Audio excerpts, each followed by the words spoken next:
കാലങ്ങൾ മാറി ഓർമ്മകൾ പൂത്തു ജീവിത വഴികളിൽ കഥകൾ പിറന്നു സാജൻ ചെമ്പഴയുടെ ഇന്നലെകൾ മഴ നനഞ്ഞ ബാല്യത്തിന്റെ പാതകളിൽ സ്വപ്നം വിതച്ചൊരു യാത്രയായിരുന്നു.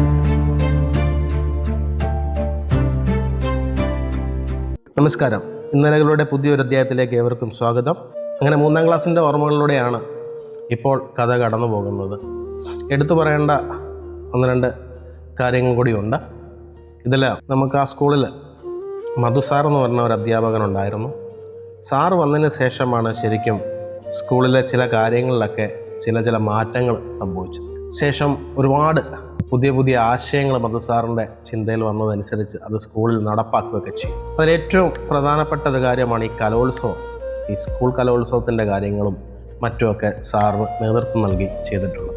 നാടകങ്ങളും അതുപോലെ തന്നെ അനുബന്ധ പരിപാടികളും ഒക്കെ സാറ് ക്രമീകരിക്കുകയൊക്കെ ചെയ്തു.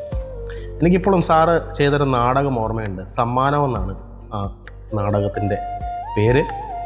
അത് ഞങ്ങളുടെ തന്നെ ഒരു പാഠപുസ്തകത്തിലെ ഒരു അധ്യായമായിരുന്നു സമ്മാനം എന്നുള്ളത്. ഒരു രാജാവിൻ്റെ കഥയായിരുന്നു.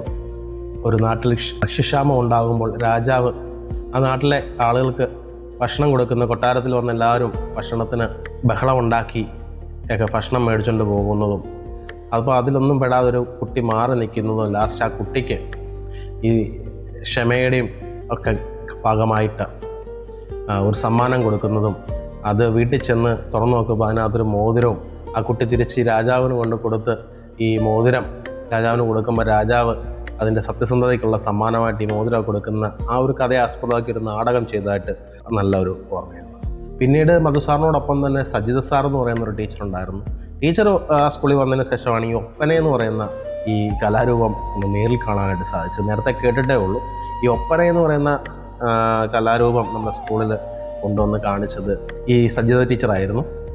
അങ്ങനെ ചെറിയ അനുഭവങ്ങളൊക്കെ ഇന്ന് ഓർക്കുമ്പോൾ വലിയ കാര്യങ്ങളായിട്ട് തോന്നുകയാണ്.